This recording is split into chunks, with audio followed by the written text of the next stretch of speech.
The bull was sold for slaughter, but a homeless man spent his last dollar to save its life. What happens next will leave you speechless. The hammer struck down with a sharp crack that echoed across the dusty auction yard. Sold! The auctioneer's booming voice carried above the murmurs of the crowd. Goliath goes for slaughter at dawn. The announcement drew approving nods and muttered satisfaction from the townsfolk packed shoulder to shoulder. Men in rough coats shifted their weight, whispering about the cuts of meat, about the money it would bring, about the strength of the beast that was finally being put to its proper use. At the far end of the pen stood the bull himself, a towering shadow of muscle and rage. His coat was black as coal, his horns long and menacing, his body trembling under the strain of heavy chains clamped cruelly around his neck and legs. Each time he pulled against them, dust rose from the ground, and the posts rattled as though the earth itself feared his strength. His nostrils flared, his breath puffing out invisible clouds beneath the dim lanterns strung along the fence. Among the laughter and clinking coins, one figure stood apart. Half hidden in the shadows near the gate, a thin man with a worn coat pulled tightly around him fixed his eyes on the bull. Elias. His stomach ached with hunger, the kind that gnawed at him like a relentless animal. He hadn't eaten since yesterday's scraps from the bakery's trash, and even then it had barely been enough to quiet the twisting pain inside him. Yet hunger was not what gripped him now. His gaze locked on Goliath, and for the first time in months, something stronger than despair stirred inside him. The men around him hardly noticed him at first. They rarely did. He was a wanderer, a man stripped of possessions, reputation, and home. His beard was untrimmed, his boots worn thin, his hands calloused but shaking from exhaustion. But when he looked at Goliath, he did not see meat, nor profit, nor death. He saw a reflection of himself, chained, judged, condemned before anyone cared to know who he was. The auctioneer slapped his ledger closed and barked toward the handlers. "Move him out by dawn. He'll be carted to the slaughterhouse before the sun's up." The handlers tugged at the bull's chains, and Goliath reared back, his massive body thrashing. Dust shot upward, and a few men stumbled back, swearing as they clutched the rails. The crowd roared with laughter at the sight. "Beast doesn't even know he's done for," one man jeered, slapping his knee. Another leaned against the fence, smirking. "Won't be thrashing much once he's meat in the smokehouse." Elias's chest tightened. Every word cut him deeper, though none were meant for him. His hand instinctively touched his shoe, where hidden beneath the worn leather sole was a folded creased dollar bill. His last. The very last tether he had to survival. He had been saving it, not foolishly, but carefully, for a small meal, maybe bread and broth to carry him another day. Yet as he stood there, watching the bull's wild eyes flash with defiance and terror, he felt the weight of that dollar grow heavier. "You fool," he muttered under his breath, though he could not tell if he meant the bull, the crowd, or himself. He thought of the roads he had walked, the stairs he endured, the pity that never came. Once he had been someone.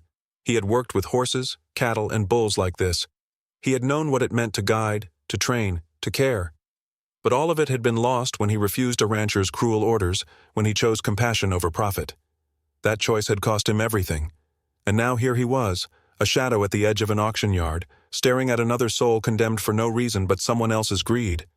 The laughter of the crowd swelled again, mocking, harsh, and cold. Something snapped inside Elias. His heart hammered as he stepped forward into the open. His legs trembled, but he forced them to carry him closer to the auction block. Dust crunched under his boots, and suddenly the jeers faltered. Men turned to look, surprise flickering on their faces. A whisper cut through the crowd. "Is that Elias?"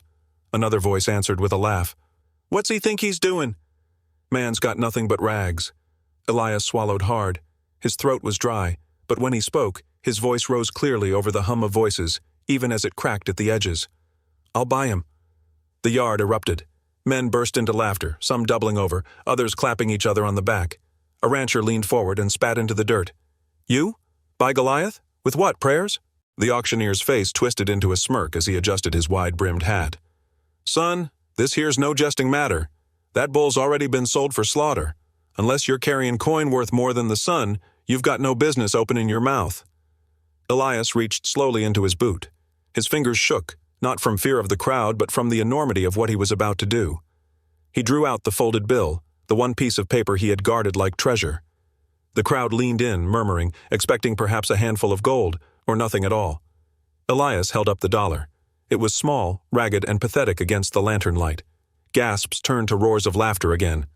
"A dollar? A dollar for Goliath?" one man shouted, wheezing with mirth. "Best joke I've heard all year." The auctioneer's face darkened. He had wanted to humiliate Elias, but rules were rules. A sale, once money touched his hand, was binding, and the thought of handing over the bull for a single dollar gnawed at his pride. Still, his own booming voice betrayed his unease. "This ain't proper. That bull was—" But Elias stepped closer, closing the gap. His hand extended, the dollar trembling in his grasp. His eyes, however, were steady, locked on the auctioneer's. "It's all I have," he said softly, though his words carried. "And it's enough." The crowd hushed, the laughter dimming. Men shifted uncomfortably, glancing at each other. The handlers froze, unsure whether to drag Goliath away or wait for the auctioneer's command. For a long moment, silence reigned. Then, with a snarl curling his lip, the auctioneer snatched the bill from Elias's hand. His voice rang out bitter and sharp. "Fine. By the rules of this yard, once money changes hands, the sale is sealed." He spat in the dirt at Elias's feet. "The bull is yours." The crowd erupted again, this time not with laughter but with disbelief. Men muttered, others shook their heads, and a few simply stared. Elias did not hear them. His breath came in short, uneven bursts as the handlers released the chains, thrusting the ropes toward him as though eager to rid themselves of the cursed responsibility. Goliath snorted, stomping the ground, eyes wild and furious. The ropes quivered in Elias's hands. For a moment, fear clawed at him. What if the bull crushed him right then and there? What if this was the end, not a beginning? But then Goliath stilled. His massive head swung down, his dark eyes meeting Elias's. The world seemed to hold its breath. A flicker of understanding passed between man and beast, something deeper than chains or coins could measure. Elias tightened his grip on the ropes, his body trembling but his voice firm. "Come on, boy," he whispered. "Let's get you out of here." And against all odds, Elias walked away with Goliath, though he didn't know how he'd keep him alive. Or himself. The night swallowed the auction yard as Elias tugged at the thick ropes that bound Goliath. The bull resisted at first, muscles rippling beneath his black hide, hooves digging into the dirt with a force that rattled the chains still clamped around his legs. Each step forward was a battle, the sound of iron links dragging across stone echoing through the empty streets. Elias clenched his jaw, whispering low, steady words into the dark. "Easy, boy. Just a little further. No one's going to hurt you now." His voice was ragged, strained with exhaustion, but there was a quiet conviction in it. Slowly, almost miraculously, the beast began to settle. The great shoulders lowered, and the wild fire in Goliath's eyes softened. By the time they reached the road out of town, Elias felt the pull of the ropes ease. The bull walked beside him with a heavy but measured pace, as though trusting the hand of the stranger who had gambled everything on him. From the shadows of shuttered windows and creaking porches, men watched. They had seen Elias throw away his last coin for a creature destined for slaughter, and their whispers rose like a chill wind. "They'll both be gone by sunrise," one voice muttered. Another chuckled, the sound harsh in the night. "Fool bought death with his belly empty." Elias heard none of it directly, yet he felt their doubt pressing on his back like a weight. His body ached from hunger, his legs heavy, but he forced himself forward, every step beside the bull a defiance against the voices that dismissed him as nothing. Still, the truth gnawed at him. He had no shelter, no water, no hay to feed the animal that now depended on him. The choice he had made was reckless, foolish by any man's measure. He could barely provide for himself, and now he bore the responsibility of a beast that could starve or turn on him at any moment.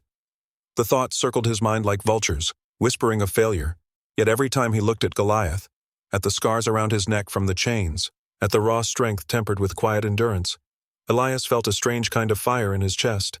It wasn't about survival anymore. It was about something greater. As the dirt road stretched into the dark, memories pressed forward unbidden. Years ago, Elias had stood in another yard, younger, stronger, working for Corbin Hale. Hale had been a man of wealth and land, but colder than stone.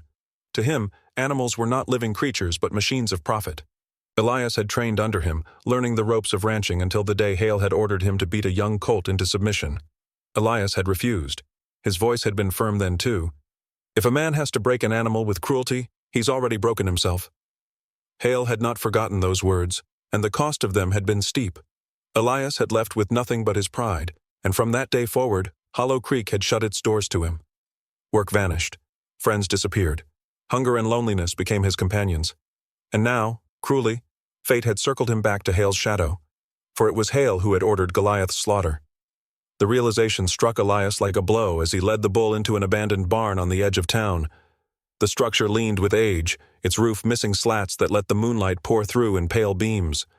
Dust hung in the air, and the smell of hay long rotted lingered. Elias guided Goliath inside, the floorboards groaning under the beast's weight. He looped the rope loosely to a beam, then sank against the wall, chest heaving. For the first time since the yard, he let himself breathe. The bull shifted, restless but not violent. Elias reached out, palm open, voice low. "I don't have much to give you, boy. Not food, not comfort. But I've got this." His hand touched the great forehead. "And I've got my word. You won't die chained, not while I draw breath." Goliath lowered his head, and to Elias's astonishment, pressed it gently against his chest. The weight of it nearly toppled him, but instead, he felt steadied, as though the bull itself had chosen him. For the first time in years, Elias's eyes burned, though not from dust. He whispered again, almost confessing to the silence. "I've failed at everything, lost everything. But maybe I was meant to be here with you." The sound of boots striking the road shattered the moment. Lanterns flickered in the distance, voices cutting through the stillness.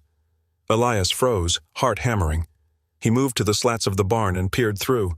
A line of men approached, their lights swinging like hungry eyes. Hale's men. "Spread out," one barked. "Hale wants that bull found before sunrise."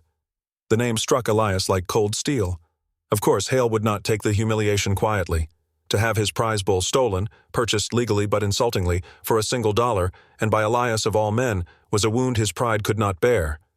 Elias pressed back against the wall, his breath shallow. He watched the lanterns sweep the road, men breaking off to search ditches and alleys. Their voices carried. "He'll be hiding somewhere. Hale says bring the bull back alive if you can." "And the man?" The reply came after a pause, colder, quieter. "Hale says he wants him ruined. Make it slow." Elias's blood chilled. It wasn't enough that Hale wanted the bull. He wanted Elias destroyed. Not just beaten, but broken, dragged through the dirt until no one dared defy him again. The barn felt smaller with every step the men took. Elias's mind raced. No food, no water, no allies. And now the man who had stripped him of everything was closing in once more. He crouched near Goliath, speaking low and urgent. "We've got to be smart, boy. No fighting now. We need time. We need a plan." The bull's ear flicked, and he stilled, as though sensing the tension. Elias could almost believe the beast understood him, and in that belief, his resolve hardened. He had faced hunger, shame, and loneliness, but this was different. This was survival against men who hunted him not for coin, but for revenge. Hours stretched thin as the men prowled the outskirts of town. Their lanterns bobbed past the barn more than once, shadows crawling across the broken walls. Elias dared not breathe, his hand pressed against the rope to keep Goliath calm.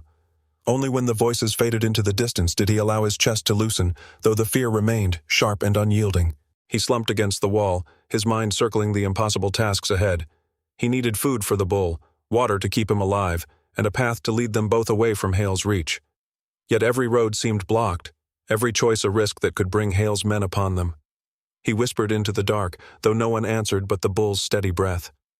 "What have I done? What have I started?" But even as doubt gnawed at him, Elias knew one truth. He could not turn back. Not now. The moment he placed that dollar into the auctioneer's hand, his path had been chosen. For the first time in years, he had stood against the world and said no. He would not give this creature over to chains and death. The night pressed on, and in the silence of the barn, Elias leaned his head against the rough wood, listening to the rhythm of Goliath's breathing. He did not know how he would feed the beast. He did not know how he would keep himself alive. And he did not know how to face Hale, who now hunted him with fire in his eyes. But Elias also knew this. His fight had only begun. He needed a plan, food for the bull, a safe path out, and a way to face the men who wanted blood. Yet what Elias could not know was that Hale's intentions were far darker than he imagined. He didn't just want the bull back.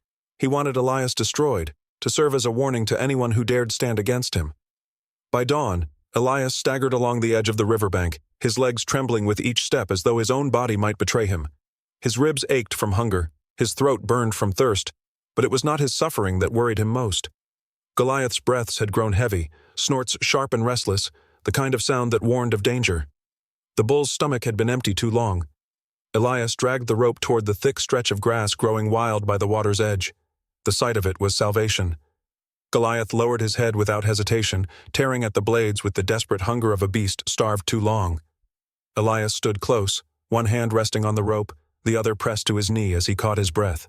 He forced himself upright, scanning the horizon with eyes narrowed against the rising light. And then he saw them. Specks first. Shadows on horseback moving across the open land, the silhouettes of men too familiar to mistake. The rhythm of hooves carried through the still air, faster now, growing louder. Hale's riders. Elias's stomach tightened. He had expected them, but not so soon, not while he and Goliath had barely begun to recover. His fingers curled into the coarse rope, his mind racing through impossible choices. The river offered no cover, the field no hiding place. The barn had been temporary safety, but here there was only open ground and the eyes of the men who hunted him. He could run, leave the bull and slip into the trees, vanish into the wilderness the way he had so many times before. But when Elias turned his gaze to Goliath, tearing mouthfuls of grass with a strength that shook the earth, he knew running was no longer his way. His choice had been made the night he placed his last coin on the auction block. He straightened, pulling the rope tighter, and drew himself to his full height, ragged though it was. His body swayed with exhaustion, but his eyes burned with the last of his strength. The riders drew closer, the sun's light catching the steel of their bridles, the glint of weapons strapped to their sides. At their front, mounted on a broad gray stallion, was Corbin Hale himself. His eyes were as hard as Elias remembered, sharp with contempt that cut deeper than any blade. Hale reined in his horse just short of the riverbank, raising a hand to still his men. Dust swirled around them as the horses stamped, restless with the scent of the bull. "That $1, Hale spat, voice cold as the morning air, "bought you nothing but trouble." Laughter rippled through the group behind him, coarse and mocking. One rider leaned forward, sneering down at Elias with the kind of amusement men reserve for prey. "Thought you'd play hero with a beast you can't even feed? You'll be carrion before nightfall." Elias said nothing. His chest rose and fell, his jaw tight. He could taste the fear in his mouth, bitter and sharp, but he stood his ground. His silence was not weakness. It was calculation. He glanced at Goliath, who had lifted his massive head from the grass. The bull's nostrils flared, eyes narrowing on the riders. With a suddenness that startled even Elias, Goliath moved, stepping between his ragged keeper and the wall of horses. The beast's hooves struck the ground like drums, snorting so loud it silenced the laughter. A flicker of unease passed through the men. They shifted in their saddles, horses sidestepping under the weight of the bull's glare. Hale, however, sneered. "Don't think for a moment you control that beast. He'll turn on you as quick as he turns on us. No man can tame fury." But Elias raised a hand, steady and calm, palm open to the air. The bull stilled, ears flicking, muscles taut as drawn rope but unmoving. The air itself seemed to pause. The riders stared in disbelief. Hale's jaw twitched, anger breaking through his confidence as he realized the truth of what he saw. Goliath waited, not on instinct, but on Elias. The moment was fragile, balanced on a knife's edge. Elias's voice broke the silence, firm and resonant, carrying across the riverbank. "This creature isn't property. He isn't yours. He isn't mine. He's free." The words were dangerous, spoken in front of Hale's men who had lived their lives under the weight of his commands. They shifted uneasily, glancing at one another, as though testing the sound of those words in their minds. Hale barked a sharp laugh, cutting through the uncertainty. "Free? You think freedom is bought with a single coin and a mouthful of grass? Number freedom is power, Elias, and you've got none." He pointed, his hand slicing through the air. "Take them both." The riders urged their horses forward, the sound of pounding hooves rising like thunder. Elias's heart surged into his throat. He had no weapons, no strength left for a fight. But he had one chance, one gamble. He brought his fingers to his lips and let out a sharp, piercing whistle. The ground shook. Goliath exploded into motion, charging with a force that tore the earth beneath him. The bull's horns gleamed as he barreled into the line of horses. Chaos erupted. Mounts reared and screamed. Men shouted curses, swallowed by panic. One rider was thrown clear, hitting the dirt with a sickening thud. Another's horse bolted, nearly unseating him. Dust choked the air, and the riverbank became a storm of fear and fury. Through the chaos, Elias lunged forward. Hale's gray stallion bucked, panicked under Goliath's assault, and Hale struggled to keep control. Elias seized the reins, yanking hard. The leather cut into his palms, but with a surge of desperate strength, he pulled Hale from the saddle. The rancher hit the dirt, his breath driven out in a grunt as the weight of his pride fell with him. For the first time, Elias saw fear flicker in Hale's eyes. The mask of power cracked. The bull circled, snorting, eyes blazing as he pawed the ground, ready to charge again. The riders hesitated, no longer so eager to advance. They looked to one another, to Hale sprawled in the dust, and then back to Elias, who stood ragged but unyielding, the bull at his back like a storm waiting to break. Elias's gamble had worked. The men who had mocked him now watched with something more than fear. There was respect there, raw and unspoken, a shift in the air that Hale could not smother with orders or threats. Elias breathed hard, his chest heaving, every muscle screaming with exhaustion, but he held Hale's gaze. He knew this victory was only for the moment. Hale would return. He would come with more men, more power, and the law itself if need be. But Elias also knew something else. The riders had seen what he had done. They had seen a ragged man command the loyalty of a beast no one believed could be tamed. They had seen Hale fall. And in their eyes, for the first time, Elias saw the faintest glimmer of doubt in their loyalty to the man who claimed to own them all. The tide had shifted, if only by inches. And in that shift, Elias glimpsed a new possibility.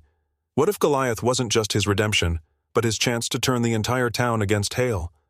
Word of the standoff spread quickly, not by letters or proclamations, but by the shaken voices of Hale's own riders who had returned with pale faces and trembling hands. They spoke of the impossible, how a ragged man with nothing but a threadbare coat had stood before a dozen armed horsemen and lived. More incredible still, they told of the bull, a beast whose fury was said to be untamable, bowing to the command of a man who owned nothing but his name. In Hollow Creek, where Corbin Hale's shadow had long stretched across every field, every home, every coin exchanged, whispers began to creep into corners where silence had once been safest. At the market stalls, men paused in their bargaining to murmur, "Did you hear?" The bull shielded him. In the tavern, voices dropped low over mugs of ale. "They say Hale fell in the dirt. Hale, who never bent to no man." Even in the stables, the younger hands repeated the tale in awed tones, watching over their horses with a new kind of caution. For the first time in years, the question was spoken aloud, soft but sharp. Was Hale truly strong, or had his strength only lived in the fear he planted in others? Elias knew none of this at first. He kept Goliath hidden on the edge of the wild plains, where tall grass grew in restless waves, and the sky stretched wide enough to swallow a man whole. There, far from the town's eyes, he struggled to keep the bull alive. His own body weakened with each passing day, yet he tore up what little grass he could gather, filling his arms with it and laying it before Goliath. He scavenged roots and seeds for himself, often going hungry so that the beast might have more. But where Elias had expected only solitude, men began to appear, first one, then another, and then more still. They came quietly, men from the town who had once kept their heads low and their mouths shut. Some carried scraps of hay tied in bundles, others brought small loaves of bread or a jug of water. Their gifts were meager, but they carried weight Elias could not measure. Each offering was not merely food, it was defiance. Elias accepted them with a nod, his eyes betraying the gratitude he seldom voiced. Word spread further, that the bull answered Elias as though the two shared one soul. Soon men traveled to the plains simply to see it for themselves.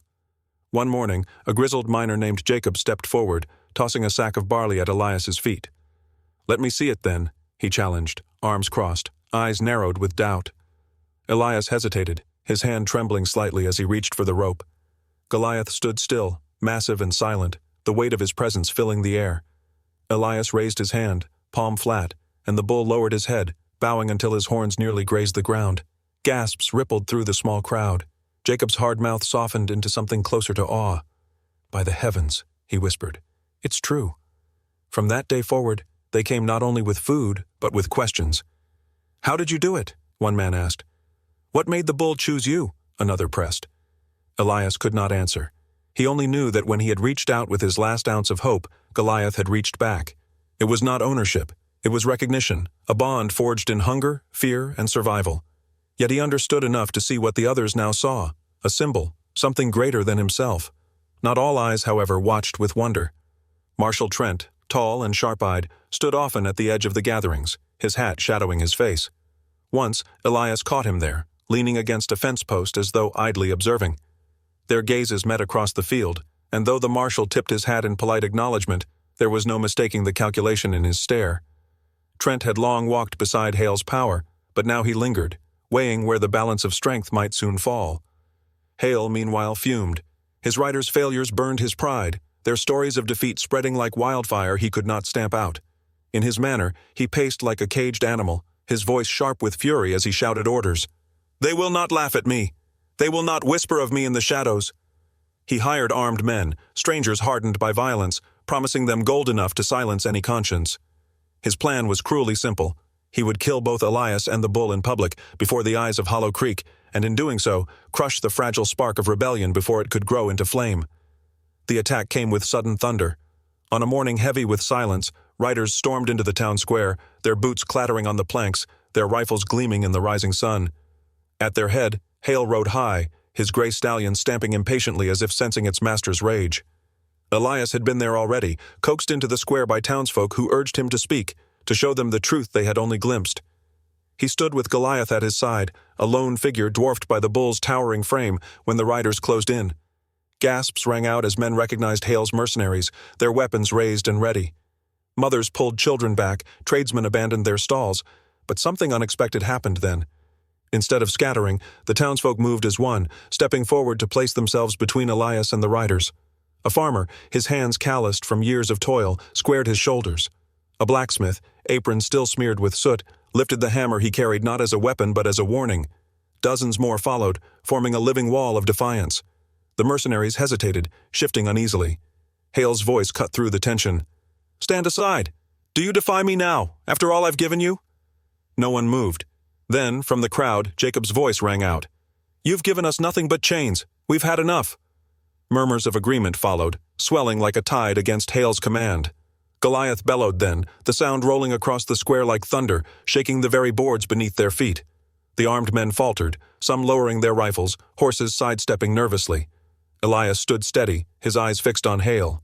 Elias stepped forward, his chest heaving with exhaustion and resolve. He stood over Hale, close enough to see the fear trembling behind the man's eyes. He could have struck. He could have ended it then and there. But instead he spoke, his voice ringing clear in the silence that followed. "This isn't about me. It's about us. No man owns another life. Not mine, not his, not anyone's." For a heartbeat, the square was utterly still. Then the townsfolk erupted, cheers breaking like a storm as men threw their fists into the air and voices rose in unison. Hale's mercenaries scattered, their loyalty dissolving in the face of the crowd's fury. Marshal Trent stepped forward at last, his voice firm and unyielding as he declared Elias the rightful guardian of Goliath. In the days that followed, the air of Hollow Creek changed. Elias found himself no longer homeless, no longer invisible, but a man with a purpose. The bull he had saved became a living symbol of freedom, his presence a reminder that power was not measured in gold, but in courage. The single dollar Elias had spent, mocked as worthless, was now remembered as the most valuable purchase the town had ever known. Yet Elias never forgot the truth behind it all, how close he had come to losing everything, and how in saving one doomed creature, he had also saved himself. Disclaimer: the story you just watched is fictional. It explores powerful themes of compassion, sacrifice, and the profound unspoken connections between a human and an animal.